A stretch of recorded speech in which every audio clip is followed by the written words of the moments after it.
The Nerdcast Empire is on the air. We are back with another week of podcasting excellence here on the Nerdcast Empire. I am Matt, back in the studio once again. Joining me in the studio once again this week is Mike. Mike, how's it going? We're shooting for podcasting excellence this week. I hope I can rise to that level, but yeah, it's going all right. That's always the goal, podcasting excellence on the Nerdcast Empire. And to achieve such means, we need to bring in the man from parts unknown, Chris. Chris, how's it going? Going all right. I might need Mike to carry me on the excellence portion of this podcast, but I don't think that should be a problem.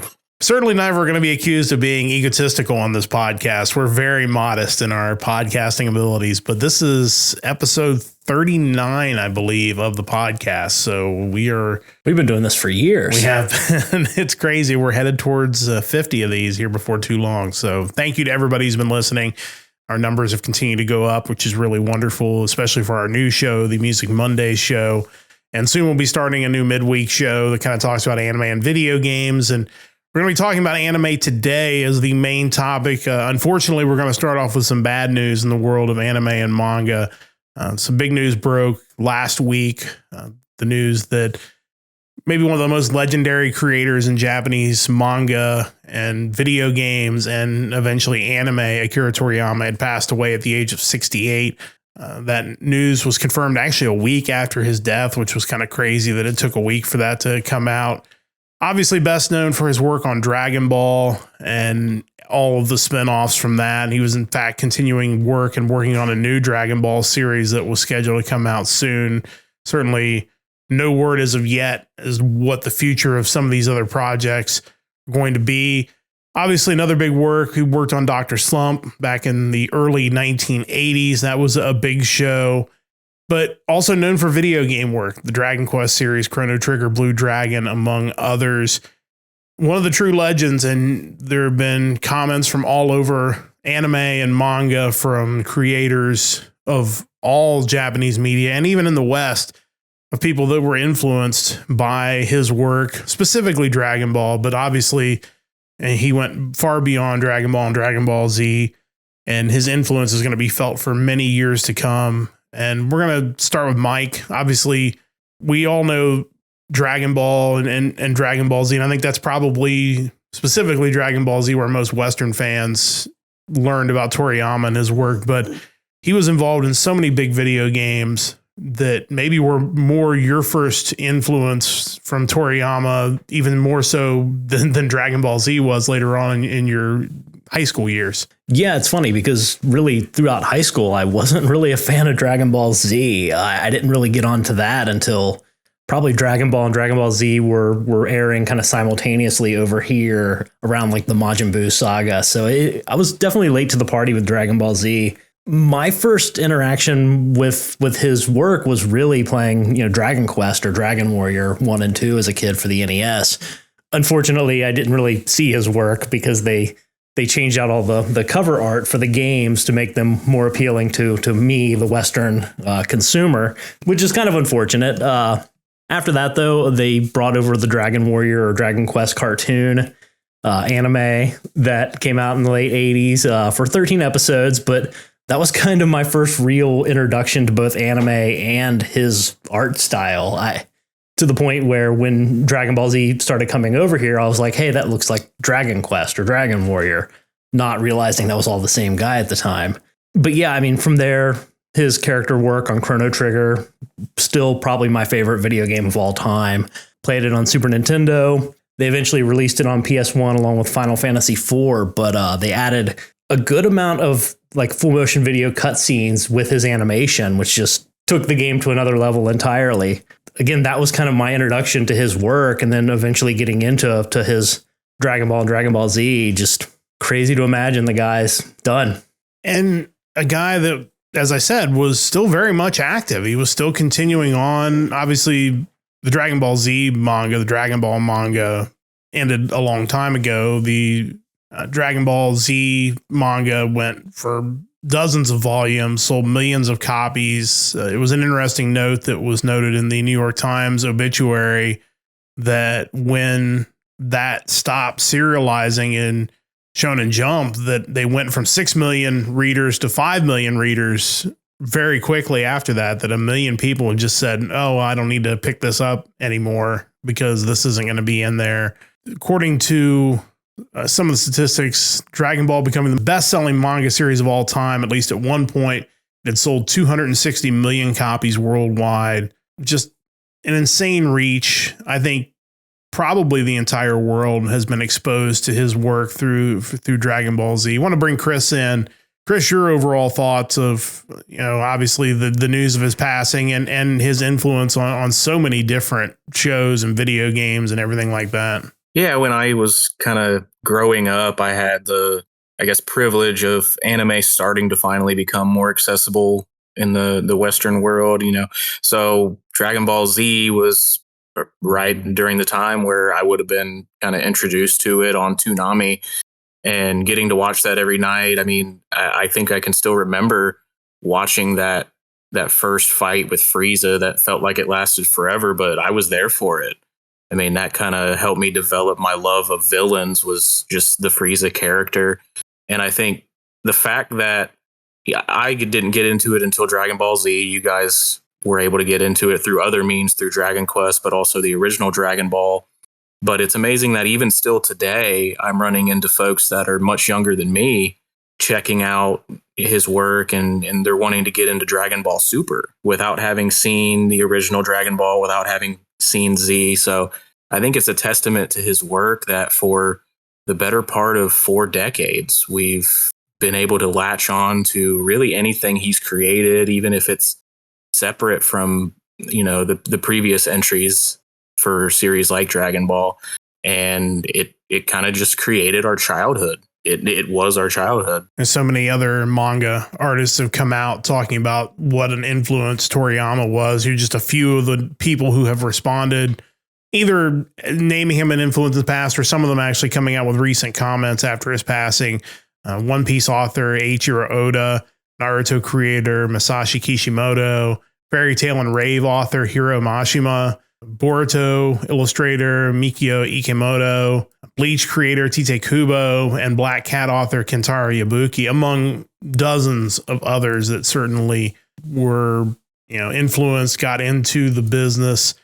Lists on Wikipedia in 2008, Oricon conducted a poll of people's favorite manga artist. Toriyama came in second behind Nana author Ayazawa, but a guy who was known outside of the anime world, outside of the video game world, just kind of became famous on his own right because of his art. And you think about the influence of Dragon Ball Z, I wonder to this day if anime, I think eventually it would have come to the West the way it has, but the success that Dragon Ball Z was for Funimation specifically, when, like you said, so many other anime came over in bits and pieces, and obviously Pokemon coming over was a big part of it too, but Dragon Ball Z was kind of that first, not just kid show to really take off and become almost mainstream over here. And I wonder if that doesn't happen, if Dragon Ball Z doesn't exist, how much longer would it have taken for that to become a mainstream thing here in the United States?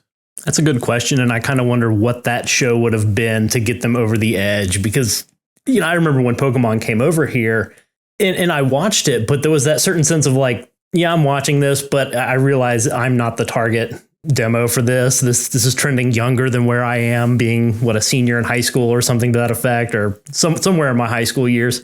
You didn't necessarily feel that way about Dragon Ball Z. Like, you felt, even if I wasn't necessarily into it at the time, I didn't feel like it wasn't age appropriate for me. That was never the hang up. I know that there are certainly other shows that existed in Japan at that point in time, and I've gone back and tried to watch a lot of those kind of mid to late 90s anime, but I just think Dragon Ball, and to some degree, if you think the times they've tried to popularize Gundam over here that didn't maybe work as well, Dragon Ball Z just had the perfect balance of, yeah, this is Japanese anime, but there's a lot of fighting, and what kid, middle school to high school age doesn't like martial arts and fighting? There was no way. It was just, even though it wasn't tailor-made for us, it was very easy to mold into something that was palatable for a Western crowd.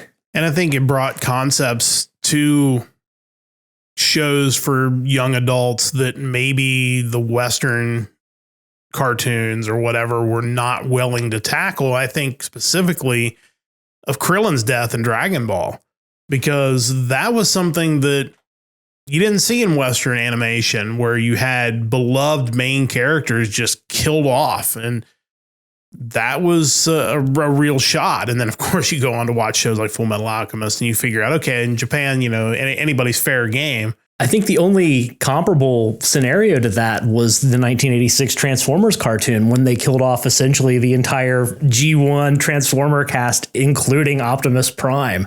And what did they do then? They backtracked on that, brought him back to life. Like, oops, sorry about that. Yeah. Not even realizing what kind of trauma they were causing a bunch of children at that point in time. And obviously, if you've watched the series, Krillin was brought back with the Dragon Balls. And so, but at the same time, that was a mechanic of the show. It wasn't like they Deus Ex Machina Krillin back. Yeah. Obviously that was part of it. But to me, and I'll throw it to Chris in a moment for some more thoughts, but the original Dragon Ball to me is one of my all-time favorite shows. It is obviously, to watch it now, the art style is a little dated because it is from the late 80s, early 90s. But the story of Dragon Ball to me is so much more reasonable, I think. It was less about the fighting and more about the relationships between the characters. The bad guys become good guys, the journey, the growth of Goku and Krillin, and just kind of that whole process.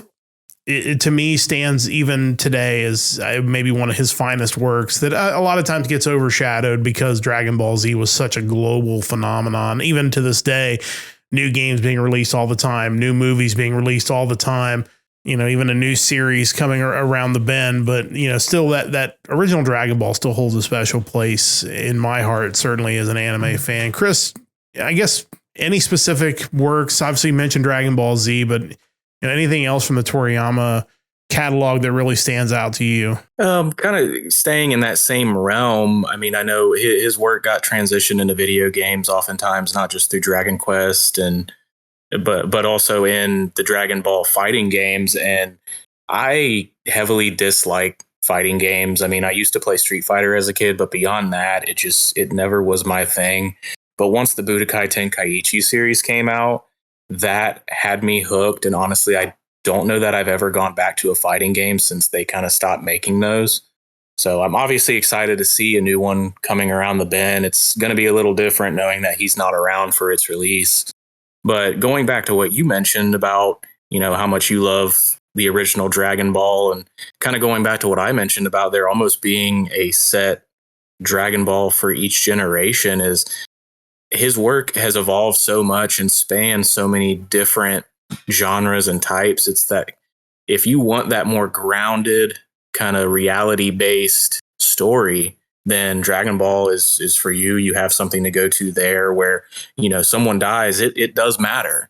And it's very much more grounded in reality. If you're looking for more of a just out of this world sci-fi epic with insane power creeps and multi-episode fights, then, you want to go to your Z's or your Supers. But yeah, it just goes back to what I mentioned. I mean, Dragon Ball seems to almost have this duplicitous edge where if you're talking to somebody and trying to gauge whether they're an anime fan and they say they've seen, I've seen Dragon Ball or Dragon Ball Z, you go, okay, well, everybody's seen that one. It's one of the most popular ever. What else have you seen? But then in the same vein, if you ask them and they say, well, I've never sat down and watched Dragon Ball or Dragon Ball Z, you go, well, how can you call yourself an anime fan in some cases?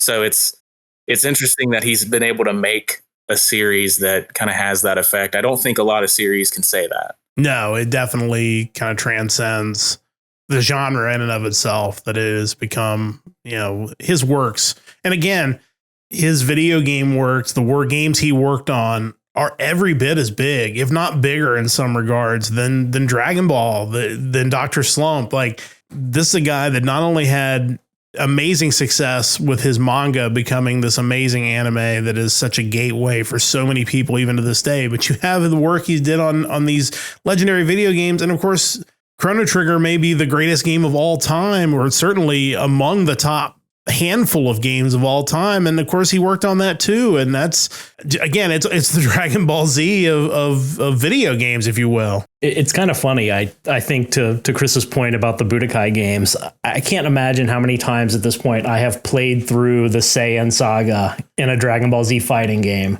Like every new iteration, it's like, oh, you have to go through that saga again. And I would do it and enjoy it. Moving over to Chrono Trigger, there's that picture that's been circulating after Toriyama's death of it's Toriyama, it's Yuji Horii, the creator of Dragon Quest, and Hironobu Sakaguchi, the creator of Final Fantasy, all like hanging out in front of a television with Chrono Trigger on the screen, a game that they all three worked on. And it's just like, that is the encapsulation of what I enjoy in video games and anime, kind of in one centralized location. It's just a really cool photo.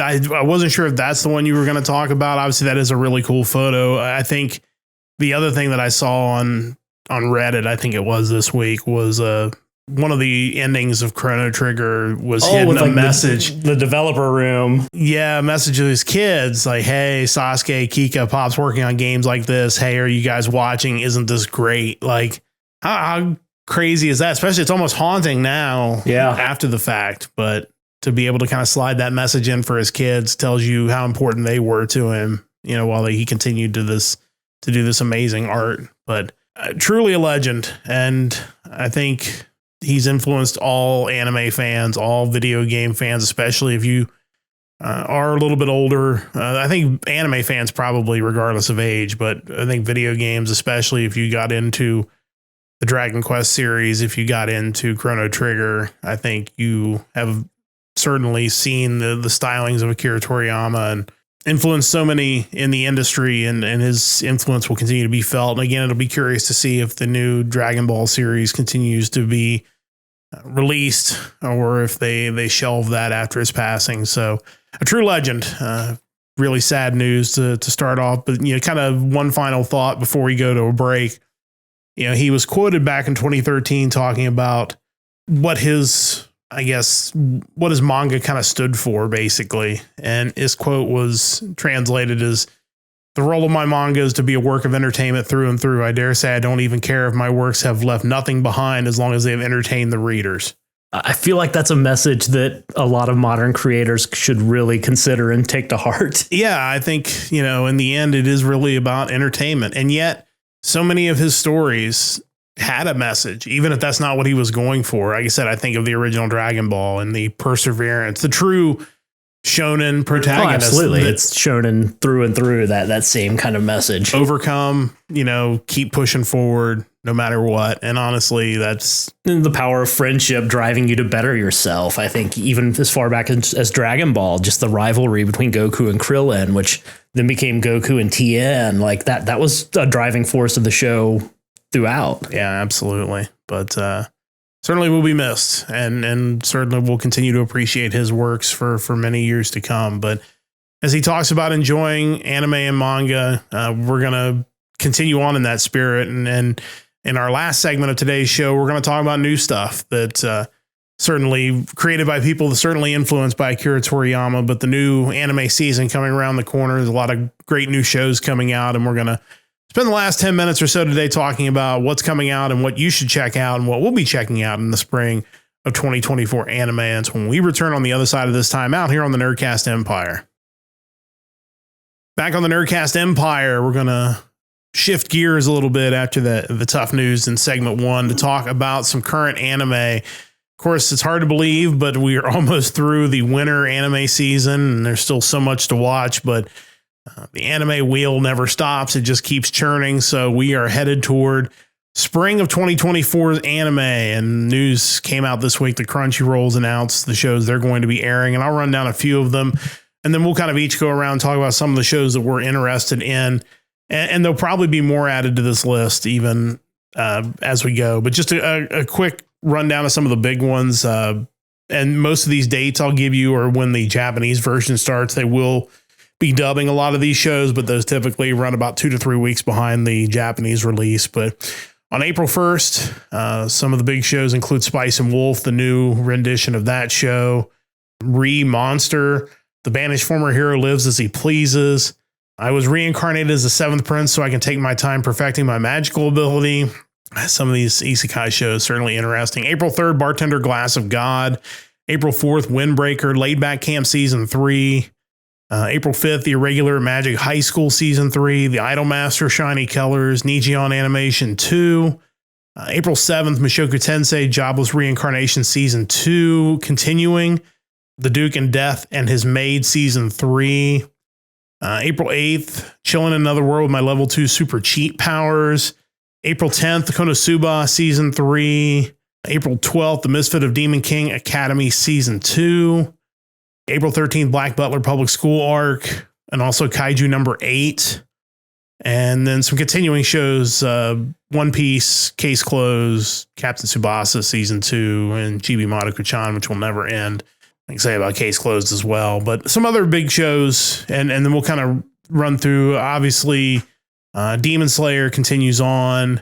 That time I got reincarnated as a slime, has a new season, Season 3. One I'm excited about, bringing back Sound Euphonium for Season 3, Day Live Season 5, My Hero Academia Season 7, among many others. So I've run down a bunch of titles, but we're going to kind of narrow it down. We'll start with Chris this time in Parts Unknown.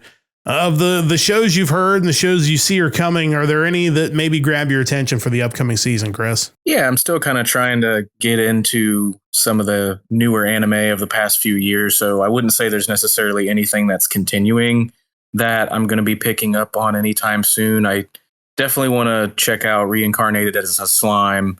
That was actually on my recent list of shows I was about to watch, but I wound up choosing Rising of the Shield Hero instead. But as far as new anime goes, I picked 3. April 1st, God's Games We Play. I went ahead and selected that one. I'm all about any kind of anime that has, kind of a game or multiple games behind it. And it's even better reading the plot here that this entire story is based around when the gods grow bored, they decide to spice up their eternal existence by challenging all takers in an ultimate battle of wits. These deities are capricious, unfair, and incomprehensible at the best of times, so winning is virtually impossible for a mere mortal. So it seems right up my alley. I can usually tell, kind of what it's going to be as far as tone by the color palette they choose for the opening visuals. So it doesn't seem like it's going to be the darkest of animes, but it should at least have an interesting plot. Going into a little bit later in the month, I chose Bartender Glass of God. Seemed like more of a grounded show. It's about a genius bartender, Ryu Sasakura, who makes the most incredible cocktails anyone has ever tasted. Seeking his glass of God, individuals from all different walks of life visit his bar. With both a compassionate ear and a godly drink, Ryu helps people with their problems. I'm not usually into a show that sounds like it's going to kind of be a different story every episode. Not to say that there might not be a kind of through line plot for the series, but I'm actually interested in this one. I know, having watched a previous show about kind of a bartender in Death Parade, I love that, even though it had a little bit more of a supernatural element to it. And I kind of just love the whole aesthetic of the Japanese bar scene. So definitely want to give that a look. And my last pick for the month was Kaiju number 8. I'd say this one seemed like the most serious of the bunch that I picked. Concerns a character named Kafka who hopes to one day keep his pact with his childhood friend Mina to join the Japan Defense Force and fight by her side. But while she's out neutralizing kaiju as 3rd Division captain, Kafka is stuck cleaning up the aftermath of her battles. A sudden rule change makes Kafka eligible for the Defense Force. He decides to try out for the squad once more. There's just one problem. He's made the Defense Force's neutralization list under the code name Kaiju number 8. So kind of an Evangelion type thing. Protagonist wants to be a part of a Defense Force and kind of becomes a monster in his own right. I mean, you can't go wrong with a series that concerns kaiju, I feel like. Yeah, those are all pretty interesting choices. I know those last two specifically, we just watched a video talking about both of those shows. Real quick, God's Games We Play has got a really good cast in the Japanese. I always kind of look at the Japanese cast, and if I can recognize 4 or 5 of the voice actors in it, there's a pretty good chance there's some money behind the show. Akari Kito is the main female character. You also got Miku Ito, Hina Tachibana. So I have a feeling that's going to be a pretty decent show. Bartender Glass of God very much reminds me of the show Mushishi, which was not about a bartender. Obviously, it was about a guy that traveled and like exorcised demons throughout the countryside. But it was very much like every episode was kind of its own story. This kind of feels like it's going to be the same sort of thing, but it definitely has an interesting premise to it. And Kaiju number 8 was another one we saw the trailer for. Certainly looked like it was going to be interesting. Certainly looks like a show that's got a budget behind it. It also has a pretty good cast looking at it really quickly. So I think those are all really solid choices. Any thoughts on those, Mike? Yeah, just based on the video we'd watched prior talking about the upcoming season, it seems like the bartender show is going to kind of be a big deal. And Kaiju 8 as well. Definitely looks like they put some effort and some money into it. So could be interesting. It should be noted, like God's Games We Play, Crunchyroll's dubbing that in English, Latin American Spanish, Brazilian Portuguese, French, and German. So clearly, good luck finding it on their streaming. There will app. be 37 listings for that, but those all sound like really, really good, solid choices. Mike, I know you've got some shows picked out as well. What kind of stands out for you? Yeah, I think there's really only one show that I'm currently invested in that's coming back for the season, and that is That Time I Got Reincarnated as a Slime season 3. That show is better than it has any right to be. I started watching it more as a gag, thinking this has to be so stupid, but no, it turned out to be fantastic. And as it's gotten a little heavier with the seasons progressing, I'm super excited for season 3. As far as any of the new shows, there were a few that caught my eye. I think maybe first I have to point out the Banished Former Hero Lives as He Pleases. Lately, I've been kind of investing time into these heroes banished from the hero's party, fired from the Demon King's army, shows like that. I find that the fact that that's a trend lately with shows is just kind of odd to me. I get that things like isekai and just fantasy worlds in general have become really big lately. Shows about video games as well. They always kind of grab that one trend and run with it. But the idea of someone being banished and just kind of living a slow life or starting a farm or an item shop, that to me just seems like such an odd trending topic in anime, and I'm kind of curious to see where they run with this. Yeah, that's going to be an interesting one. Just to quickly, that's another cast that looks like clearly they've got some money behind this. Shota Aoi's the main character, but you got Akari Kito in that one as well. Megumi Han is in that. She was in Oshinoko. Sora Amamiya, who's in a lot of big shows. So that is another one that probably feels like it's going to be a bigger deal than maybe some people would think. Yeah, and it also kind of runs with that. At least from the synopsis, it sounds like another one of those. You don't realize how ridiculously powerful the main character is, and then you find out he really is. Along those same lines, another show I'm kind of interested in is Chilling in Another World with level 2 super cheat powers. I don't know. I mean, the whole chilling in another world thing keeps recurring as well, and I'm on board for it. Yeah, they seem to make those shows interesting, and that's another one. What's interesting about that one is they've got some veteran voice actors in that show, which is interesting, including Rie Kugamiya, who used to be in everything, but she's the main female character in the show, and she was Shauna in Shakugan no Shauna. She was Taiga in Toradora. She typically played the tsundere main female lead, so if that gives you any idea of what the main female in that show is gonna be like. But you've also got Yui Horie, who's in it, and is Yuka Gucci, Yukari Tamura. So clearly a little more of a veteran cast there, but that'll probably also means a high budget cast. So I would imagine, again, that one's probably going to be better than maybe just your run of the mill isekai show. Yeah, and reading the description of the show, it feels like it pretty much covers all of the basis of that kind of show. It's you have a kingdom that summons hundreds of heroes from other worlds. You have the one guy who mistakenly gets summoned but isn't really a fighter of any type. He has terrible statistics until he hits level 2, and then he has like infinite statistics. So it's everything you could possibly want. The dude who reluctantly is a hero because he's so overpowered after he stops being underpowered. It's like, how many different checks can you put on like the checklist? And I think this one hits a lot of them. So that could be pretty interesting. Yeah. It sounds like a couple of pretty good news shows there. And then I think a bunch of recurring shows that we'd both like to check out at some point. Yeah, I feel like I need to get into Konosuba at some point. It seems like the kind of show that I would enjoy. What I've seen of Demon Slayer has been really good. And Mushoku Tensei is one as far as isekai shows that people seem to really love. So I'd like to check that out too. Yeah, I've seen most of season 1 of Konosuba. It was excellent. Definitely want to get back to that and watch some more of that.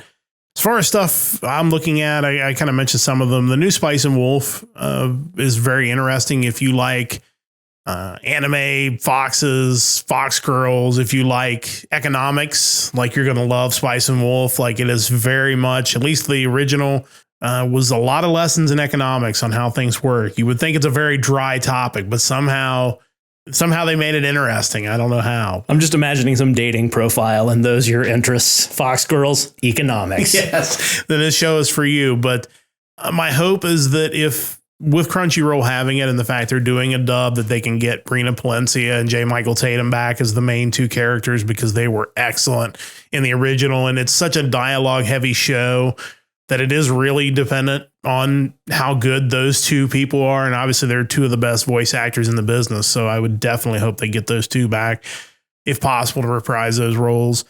Something on the other end of the spectrum is Laid Back Camp Season 3. That show is just, it's like, I want to say it's just sugar, pure sugar, but it's just nothing of any consequence happens, but it's just such a great story with great characters and nothing's like serious. It's just this great mental break type of story about this girls camping group at a high school, and they go to different places. It's a chance to kind of show off Japan, and it's just, there's nothing serious about it. It's just fun, and glad they're bringing it back for a season 3.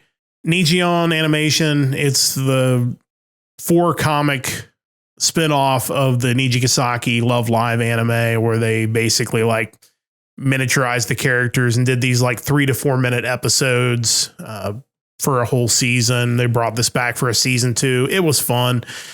Again, nothing real serious because it's 3 or 4 minutes at a pop, but certainly really good, the first season of that. And then I mentioned earlier, Sound Euphonium coming back for a season 3 is, I'm hoping that I can just jump right into the season and not have to try to track down the movies that I can't find, or might be too expensive to buy.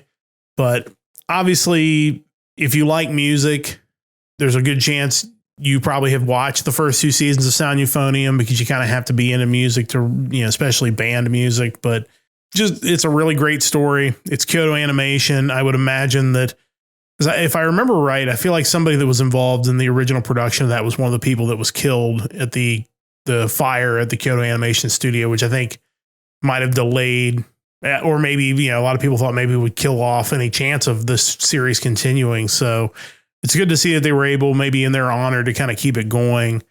But I was really a huge fan of the first 2 seasons of that. Certainly will look forward to watching that. And I guess the only other, there's a bunch of other shows. I think the ones that you guys have both mentioned are ones that I think I would very much enjoy. There was one other one that was like a Seiyu radio show that I had, and all of a sudden, Seiyu Radio no Uraomote, the many sides of voice actor radio. Basically, it's these 2 high school age girls who are voice actors who do this radio show together, and it's a big hit. And then, of course, the reality is they hate each other's guts, and how is their friendship going to work out when they don't like each other and they're totally different people? One's really quiet and one's like a gyaru. So kind of one of those opposites attract type shows. The trailer of it looked fine. It's based on a light novel, so my guess is nothing too heavy there, but sounds like good fun. So that may be one that I check out. But a lot of good stuff. Throw it to Chris. Any last thoughts on anything anime related coming up this spring? Yeah, I just love that even in kind of this small segment of what's about to come out, that because of our taste, we're all able to select different anime. And kind of touching on his light novel picks, I'm glad he's delving into those, because I feel like they don't get a lot of love from the average anime fan just because of their titles. And I feel like there's a lot more hidden gems in there than we would be led to believe. As far as this season goes, I'd say the Chillin' in Another World with level 2 super cheat powers, as far as the ones that were listed with those kind of longer titles, I'd say those were that was near the top of my list, maybe first or second as far as ones that I would be interested in checking out. But yeah, great list of shows, and I'm excited to start digging into them. I think most importantly, somebody's got to watch these, so the next time we do another light novel quiz, we actually do even better. I won't be fooled again. Because these titles are sometimes hard to pick out the real ones from the fake ones. And if you haven't listened to that quiz, go back and check that out. But Mike, your thoughts on the upcoming anime season? Yeah, the funny thing about these light novel titled shows is that I appreciate that they kind of just lay it out on the table. It's like, here's exactly what's going on, because then you kind of get to see, okay, this is what it's going to be. What kind of wrinkles are they going to throw into that formula? What is there something new or fresh that they're going to present me that I'm not ready for? And because you get used to watching shows like that, whenever you watch a show with like just a seemingly mundane title, but it has those elements, you're kind of taken aback. Like, hey, why didn't you warn me? I started watching Eminence in Shadow recently, and my first thought was, that shouldn't be the title of this show. I watched the first episode. I know what the name of the show should be, and I don't know why you didn't go with that. So it's kind of interesting, kind of having that knowledge thrown at you before you even jump into the show. Yeah, it's certainly very interesting, these light novel shows, because at some point they've got to differentiate themselves, because so many of them have the same sounding titles. Like, what is the new wrinkle that you're able to do to make this stand out? And for the most part, they do a pretty good job of that. And if they don't, then they probably don't hang around more than one season. But certainly a lot of great choices. And if you're an anime fan, I would think there's something in our list that it probably would hit your taste. But if not, reach out to us on social media. Let us know what shows you're going to be checking out for spring 2024. And we'll give them a look as well, and compare and contrast our lists with the ones our listeners come up with. But that's going to wrap things up for this week on the Nerdcast Empire. Huge thanks to Mike and Chris once again for joining me. Don't forget that coming up tomorrow is another episode of Music Monday. I believe we are looking at the music of March the 1st this week, and that'll be episode number 5 of Music Mondays. They've been going great. We've been getting a lot of great feedback from the bands that we review. So please check out our previous episodes of Music Mondays and be ready for tomorrow's episode from March the 1st releases coming up on the Nerdcast Empire. Huge thanks to Stoveleg Media for their continued support of the Nerdcast Empire, and a huge thanks to all of our listeners. Like I said, we've really continued to grow over the past few weeks, and we really appreciate that. We couldn't do that if not for you all. Don't forget to check out our website, nerdcastempire.com. We have a store there. You can buy your Nerdcast Empire merch at nerdcastempire.com/store. That's going to wrap things up for tonight for the entire crew. I'm Matt saying so long. Don't forget to join the Empire, the Nerdcast Empire.